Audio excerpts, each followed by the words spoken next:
Buletin Didik 10 Mei bersama saya Nualifah Ghani. Assalamualaikum dan salam sejahtera. 700 pelajar sekolah rendah dan menengah dari keluarga berstatus B40 di Perlis berpeluang menyertai bengkel berkaitan robotik, lukisan 3D dan panorama yang dianjurkan secara percuma. Program selama 16 minggu itu berlangsung setiap Rabu di Perpustakaan Tuanku Syed Faizuddin Putra, Universiti Malaysia Perlis UNIMEP sehingga 16 September depan.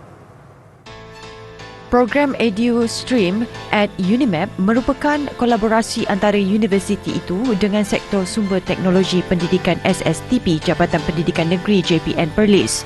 Ia melibatkan pelajar dari 102 buah sekolah rendah dan menengah di seluruh negeri itu. Tenaga pengajarnya merupakan pensyarah dari Fakulti Teknologi Elektronik UNIMEP.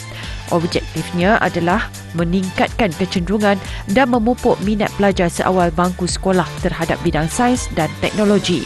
Program seumpama ini kali pertama, tapi kita dah ada sebelum ini kita dah ada program kerjasama dengan pihak JPN yang melibatkan pelajar-pelajar juga yang datang ke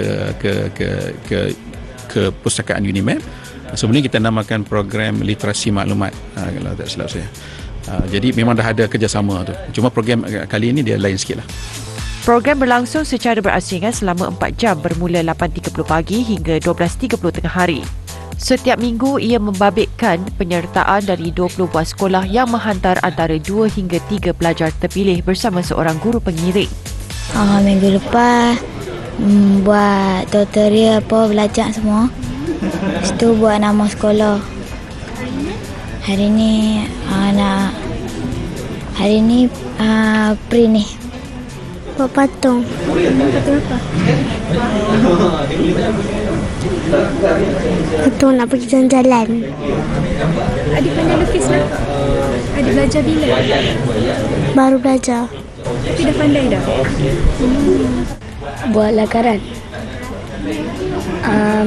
Orang yang sedang memegang pedang. Susah tak? Senang. Senang?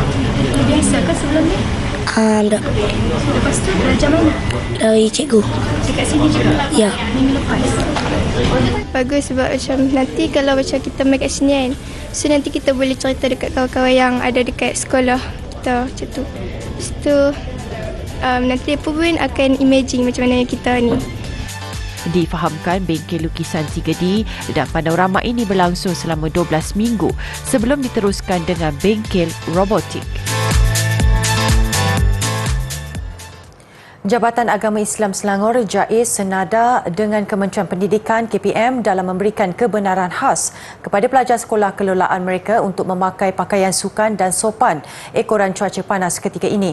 Antara sekolah yang terlibat adalah Mahad Integrasi Tahfiz Selangor MITS, Sekolah Rendah Agama Integrasi SRAI, Sekolah Rendah Agama, Sekolah Kelas Agama dan Fardu Ain KAFA dan Prasekolah JAIS. Pengarah JAIS Datuk Muhammad Syazihan Ahmad berkata bagi pelajar MITS, SRAI dan prasekolah mereka dibenarkan memakai pakaian sukan sekolah. Manakala bagi pelajar SRA dan KAFA pula katanya pelajar lelaki boleh memakai kemeja T sukan yang cerah dan sopan dengan tiada gambar melampau dan logo tertentu serta berseluar panjang. Bagaimanapun ibu bapa diberi pilihan dan tiada paksaan pemakaian pakaian tersebut jika ia tidak membebankan. Ujarnya lagi, pihak pentadbir sekolah perlu memantau keadaan cuaca dari semasa ke semasa supaya tindakan dapat diambil dengan segera bagi menjamin kesihatan murid, guru dan pentadbir sekolah. Sebanyak 20 komuniti projek perumahan rakyat PPR berjaya dibantu dalam aspek inovasi melalui program NGO at Makaton. Melalui program ini, NGO juga dibantu untuk menerapkan penyelesaian inovatif dalam isu sosial utama dalam kalangan komuniti seperti sara hidup, pembangunan komuniti, persekitaran dan penerapan teknologi. Program ini bertujuan memperkasa NGO tempatan dengan pengetahuan mengenai sains, teknologi, inovasi dan ekonomi STIE dalam membangunkan inovasi penyelesaian masalah komuniti PPR dan membina sistem sokongan berterusan untuk komuniti PPR. Sehingga kini program ini berjaya memberi impak kepada 258,000 penerima melibatkan seramai 8,000 penerima manfaat langsung manakala seramai 250,000 penduduk PPR turut menerima kesan tidak langsung melalui projek yang dilaksanakan. Ia bagi memastikan penyelesaian yang lebih cekap dan berkesan dalam meningkatkan produktiviti dan penyelesaian permasalahan atau cabaran komuniti setempat bertepatan dengan nilai teras Malaysia Madani. Sekaligus mewujudkan mutu hidup seimbang berasaskan ilmu pengetahuan serta kesejahteraan ekonomi sosial dan kelestarian alam melalui budaya ilmu iaitu teras, kemampanan dan kesejahteraan. Dalam majlis penutup program NGO at Makaton oleh Menteri Sains, Teknologi dan Inovasi Chan Lee Kang, beliau menjelaskan antara projek yang memberi impak adalah Recycle It Right and Upcycling Glass oleh NGO Pertubuhan Generasi Peduli Sampah GPS di PPR Taman Rasa Sayang, Negeri Sembilan, di mana peserta telah dibimbing mengenai cara memproses kaca yang dihancurkan untuk mencipta inovasi baharu. Peserta yang berjaya telah diberi geran permulaan perniagaan sebanyak RM15,000 untuk melaksanakan inovasi yang telah dirancang sepanjang tempoh program. Ujar beliau, inisiatif bersifat inklusif akan diteruskan oleh SME Corp Malaysia dan YIM melalui pelaksanaan program ekosistem inklusif PKS IC di bawah RMK ke-12. Objektif program IC adalah untuk memperkasakan komuniti B40 dengan memanfaatkan teknologi dan inovasi. Menurut Ketua Pegawai Eksekutif YIM Dr. Syamila Muhammad Saleh, pada tahun ini cabaran inovasi inklusif PKS 2023 akan dianjurkan di bawah program IC bagi mewujudkan satu platform strategik yang membolehkan syarikat dan pengguna inovasi membentangkan prototipe atau idea masing-masing untuk mendapatkan bantuan berkaitan pembangunan dan pengomersialan produk inovasi tersebut. Sekurang-kurangnya 7 syarikat akan dipilih bagi cabaran tersebut untuk menerima dana keseluruhan yang berjumlah RM1 juta. Kerajaan menyasarkan tiada lagi penggunaan beg plastik di semua premis seluruh negara pada tahun 2025. Langkah menyeluruh ini agar semua sektor turut serta bagi memastikan sifar penggunaan plastik supaya negara lebih bersih dan sihat menjelang 2030.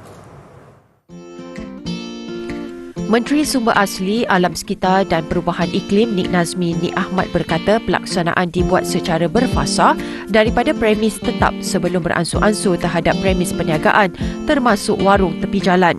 Bagaimanapun pihaknya memberikan ruang kepada kerajaan negeri dan pihak berkuasa tempatan kerana mereka ada konteks sendiri mengenai pelaksanaan dan kadar caj yang dikenakan serta kekerapan serahan kutipan. Tambahnya, pendekatan yang digunakan bukan hanya denda, sebaliknya ada insentif dalam menggalakkan peralihan dengan perinciannya akan diumumkan dari semasa ke semasa. Beliau memaklumkan perkara itu pada sidang akhbar selepas melancarkan Madani Beg Kita Semula dan kempen tanpa beg plastik di Wisma 99 Speedmart di Taman Beckley, Klang. Katanya lagi, sampah plastik merupakan salah satu masalah besar di negara ini. Malah Malaysia berada di antara 10 negara di dunia yang berdepan masalah sampah plastik tidak terurus. Berdasarkan laporan World Wildlife Fund WWF, anggaran penggunaan bungkusan plastik makanan sahaja di Malaysia telah mencecah 148,000 metrik tan bagi tahun 2020. Justru kempen bebas plastik ini adalah merupakan salah satu pelanjang kepanjang kerajaan dalam menangani isu pencemaran sisa plastik sekali guna di Malaysia.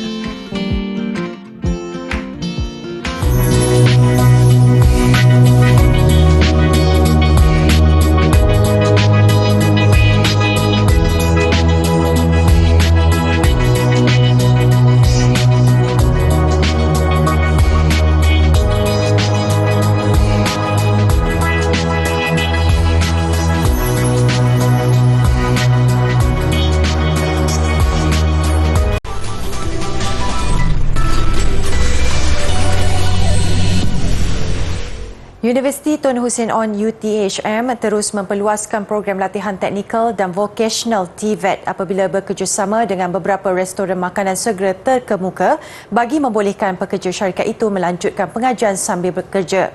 Naib Chancellor UTHM Profesor Dr. Ruzairi Abdul Rahim berkata, buat permulaan pihaknya telah menjalinkan kerjasama dengan Domino's Pizza Malaysia dan McDonald's Malaysia. Kira-kira 30 pekerja dari kedua-dua restoran makanan segera itu akan ditawarkan program industri perkhidmatan makanan di Fakulti Pendidikan Teknikal dan Vocational UTHM bermula Oktober depan. Program di peringkat ijazah sarjana muda selama 3 tahun itu membolehkan pekerja melanjutkan kerjaya dengan fleksibiliti untuk belajar sambil memperoleh pendapatan yang mampan. Yang apprenticeship tu antara McDonald dan juga Domino tu setelah berjalan, di mana graduan ataupun pelajar tu hanya berada di universiti dalam masa 4 bulan dan selebihnya dia berada di McDonald ataupun Domino. So program tu dah berjalan dan nampak hasilnya bagus, dan penambahbaikan akan dibuat, kita akan kembangkan kepada syarikat-syarikat lain.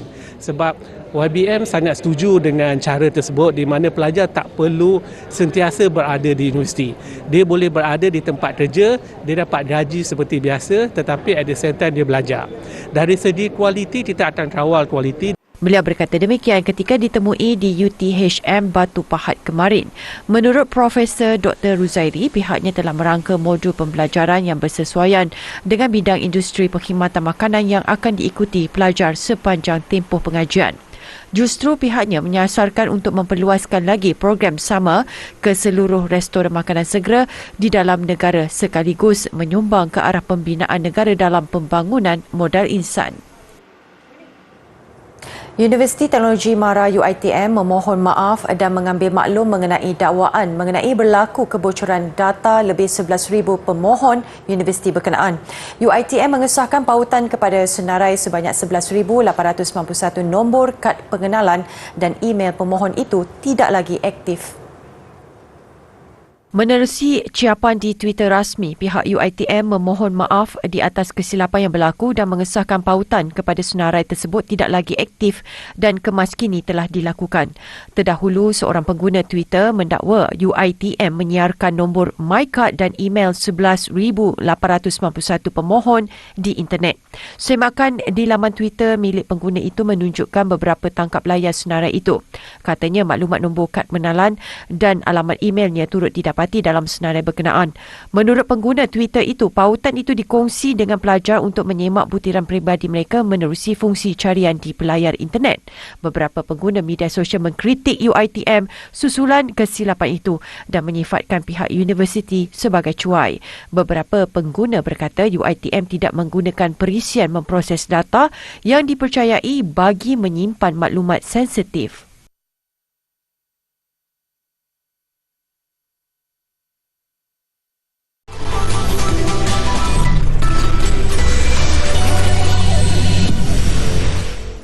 Kerajaan Negeri Perak berhasrat mengangkat penuntut Fakulti Perakaunan Universiti Teknologi MARA UiTM Perak, Julia Kristina Abuzar, yang mendapat markah tertinggi kedua di dunia dalam peperiksaan Recorded Financial Transaction FA1 sebagai ikon pengajian tinggi di negeri itu.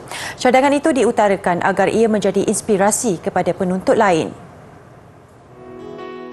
Pengerusi Jawatan Kuasa Pendidikan, Pengajian Tinggi, Belia dan Sukan Perak, Khairuddin Abu Hanifah berkata kerajaan negeri merancang supaya Julia Kristina dijadikan sebagai salah seorang ikon pengajian tinggi di Perak yang telah terbukti melakar kejayaan besar. Katanya kepada pemberita sempena kunjungan rasmi beliau ke UiTM Seri Iskandar Perak semalam, pihaknya akan berbincang supaya proses mengangkat ikon ini dapat direalisasikan kerana pencapaian ini perlu diwawarkan kepada masyarakat bahawa tiada yang mustahil jika ada daya usaha dan komitmen tinggi untuk mencapai apa yang diharapkan. Menurutnya, kerajaan negeri akan memberikan insentif untuk Julia Kristina sebagai perangsang kepadanya untuk menghabiskan proses pengajian.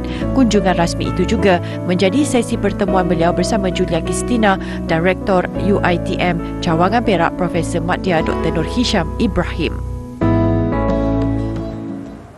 Perdana Menteri Datuk Seri Anwar Ibrahim tersentuh dengan garapan filem Anwar The Untold Story yang mengangkat kisah perjuangan serta ranjau perjalanan politik beliau. Beliau berkata walaupun keseluruhan dialog dan penceritaan tidak 100% sama, namun isu yang dibangkitkan dalam karya berkenaan adalah berdasarkan kejadian sebenar. Menemani beliau ke sesi tayangan khas filem itu, isterinya Datuk Seri Dr. Wan Azizah Wan Ismail Melatarkan tempoh masa antara tahun 1993 dan 1998, ia merungkai perjalanan hidup pengerusi Pakatan Harapan itu sebagai timbalan Perdana Menteri dan Menteri Kewangan serta perjuangannya dalam menentang amalan rasuah. Sukar mengulas kerana ini dia sangat-sangat ya kadang-kadang ada episod kita melupakan ya. Kerana ia sangat menyakitkan dan menyedihkan, terutama kerana beban itu tertanggung oleh Azizah dan anak-anak dan rakan-rakan. Bagi Datuk Seri Dr. Wan Azizah, naskah sentuhan pengarah Indonesia Viva Westi itu diharap dapat menangkis segala persepsi negatif yang dilemparkan terhadap suaminya selama ini. Esok satu dokumentari, tetapi ini bicara sikit gambaran bagaimana tidak perjalanan kami daripada dulu. Dan ini juga untuk menangkis apa yang persepsi dulu. Anwar dah 23 tahun dipaparkan sebagai orang satu kriminal, satu panduan dan sebagainya, tidak mungkin moral yang baik. Semua ini untuk menangkis semua itu, alhamdulillah. Filem yang menelan belanja RM10 juta itu dibintangi pelakon terkenal antaranya Farid Kamil, Hasnur Rahmat dan dibantu pelakon Indonesia Acha Sepretiasa. Selain di Malaysia, filem terbabit turut menjalani penggambaran di Indonesia.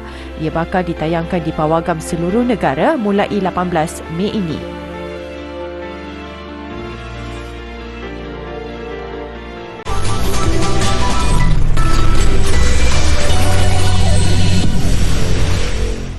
Keperkembangan Sukan SEA Kemboja 2023 memasuki hari ke-7 pertandingan rasmi sehingga jam 6 petang tadi. Kontingen negara berjaya menambah 5 lagi pingat emas, paling mencuri tumpuan atlet silat apabila meraih 3 daripada 5 pingat itu. Malaysia kini di tangga ke-6 dengan 20 pingat emas, 13 perak dan 33 gangsa. Membuka tirai kutipan emas negara, Nur Syakira Moksin dalam kategori bawah 45 kg puteri. Nur Syakira berjaya mengatasi tentangan hebat pesilat Indonesia Suci Wulandari sebelum memastikan pingat emas dengan mata 36-33. Menyusul kemudian aksi Nur Farah Mazlan yang menghadirkan emas ke-17 negara. Dalam acara tanding kelas bawah 55 kg, Nur Farah juga mengatasi lawan dari Indonesia. Dia mengatasi Nadra Sahrin dengan mata 20-0. Ketangkasan pesilat negara mengecewakan pesilat Indonesia. Kali ini giliran Muhammad Izul Irfan Marzuki meraih pingat emas, menewaskan karya Andri Nova Prayada. Acara tanding kelas D bawah 65 kg ini dimenangi Muhammad Izul dengan mata 39-33. Sementara itu, seperti yang diduga, Tan Cheong Min berjaya merangkul pingat emas pertama negara dalam acara wushu. Chong Min yang juga juara dunia meraih emas ke-18 negara menerusi acara Nan Kuan Wanita. Dia tampil dengan aksi sempurna di peringkat akhir untuk meraih mata tertinggi dengan catatan 9.626 mata. Pencabar terdekat Tasha Ayu Puspadewi dari Indonesia dengan 9.593 mata meraih perak. Pingat gangsa dimenangi wakil Myanmar Aye Tichat Mint 9.143 mata. Skuad terjun pula menepati sasaran untuk mencari lubuk emas kontingen Malaysia. Penerjun muda Lee Yat King meraih pingat emas dalam acara 10 meter platform wanita. Yat King melakukan terjunan emas dengan mengumpul 253.8 mata keseluruhan. Perak milik penerjun Vietnam Bui Thi Hong Giang 242.2 mata, manakala gangsa Gladys Larissa Garina dari Indonesia 228 mata. Kem terjun negara kini semakin hampir untuk menyapu bersih pingat emas di Kemboja dengan hanya tinggal satu lagi acara sama 10 meter platform lelaki yang berlangsung esok. Sementara itu, pelari Vietnam Nguyen Thi Huan mencuri tumpuan selepas meraih 2 pingat emas dalam acara 1,500 meter dan 3,000 meter lari berhalangan. Bermula dengan acara 1,500 meter, Nguyen Thi Huan jelas sukar dicabar apabila awal-awal lagi pantas meninggalkan pencabar lain. Bijak mengekalkan momentum lariannya, Nguyen seperti diduga berjaya mempertahankan pingat emas acara ini. Sekaligus kejayaan 4 edisi berturut-turut sejak Temasya 2017 di Kuala Lumpur. Nguyen melakukan kepantasan 4 minit 16.85 saat. Hanya berehat 15 minit, Nguyen sekali lagi turun ke balapan, kali ini untuk bersaing dalam acara 3,000 meter lari berhalangan. Tenaga Nguyen nyata tidak terjejas, sebaliknya terus sukar dicabar apabila dia dilihat bersahaja menamatkan acara berkenaan. Melakar catatan 10 minit 34.370 saat, Nguyen mengesahkan emas kedua peribadinya, juga kali ketiga sejak Tamasya 2019 di Filipina. Lebih menakjubkan, ini kali ketiga berturut-turut Nguyen memenangi kedua-dua acara. Dalam pada itu, skuad bola tampar wanita Thailand melaungkan amaran awal mempertahankan pingat emas apabila menewaskan Indonesia pada aksi pembukaan. Meskipun cuba diberi tentangan sengit, Thailand menamatkan set pertama 25-16. Keputusan sama turut dilakar Thailand pada dua set berikutnya untuk menafikan kebangkitan Indonesia sekaligus mengekalkan status selaku pasukan pilihan. Pada satu lagi perlawanan, Vietnam turut menepati antara pasukan pilihan apabila mudah menundukkan Singapura. Menang 25-13 pada set pertama, Vietnam tidak lagi memberi ruang kepada Singapura pada dua set berikutnya. Set kedua, Vietnam menang mudah 25-8 dan aksi ketiga Vietnam makin garang menamatkan set kedua 25-7. Dalam pada itu, masih banyak yang perlu dilakukan skuad bola sepak wanita selepas mengakhiri kempen Sukan C di Phnom Penh. Malaysia menamatkan saingan di tangga tercorok kumpulan A, tewas kepada Myanmar pada aksi terakhir kumpulan semalam. Ini kedudukan terakhir kumpulan A selepas kesemua pasukan menamatkan 3 perlawanan. Cuma satu gol yang mampu dijaringkan skuad bimbingan jurulatih dari Jordan, Solin Al-Zubi, berbanding 9 gol bolos. Tanpa sebarang kemenangan, tewas 0-3 kepada Vietnam, Filipina 0-1 dan Myanmar 1-5. Pada perlawanan terakhir kumpulan A, hasrat Malaysia mengelak kedudukan tercorot tidak kesampaian. Menentang Myanmar, semangat juang skuad negara direntap seawal minit ketiga apabila Julai Kuai membuka tirai jaringan lawan. Minit ke-27, Kin Marlar Tun menjadikan kedudukan 2-0. Tamat babak pertama, Myanmar selesa mendahului 3-0 sekali lagi menerusi jaringan Kim Marlar pada minit ke-40. Malaysia cuba memberi saingan selepas rehat dan usaha itu berhasil apabila pemain gantian Intan Sara Zulkifli merapatkan kedudukan pada minit ke-59. Namun Myanmar yang memburu jaringan besar untuk ke separuh akhir terus menggandakan asakan. 3 minit kemudian, Myanmar menambah jaringan, kali ini menerusi Santau Tau untuk kedudukan 4-1. Santau melengkapkan kemenangan 5-1 Myanmar apabila menambah jaringan peribadi kedua berbaki 8 minit sebelum whistle penamat. Myanmar muncul naib juara kumpulan A dan akan menentang Thailand pada separuh akhir Jumaat ini. Sesi terapi untuk kanak-kanak yang terkesan akibat peperangan di Pusat Trauma Palestin Gaza mengakhiri Buletin Didik. Saya Nolifah Ghani, salam hormat dan kita jumpa lagi.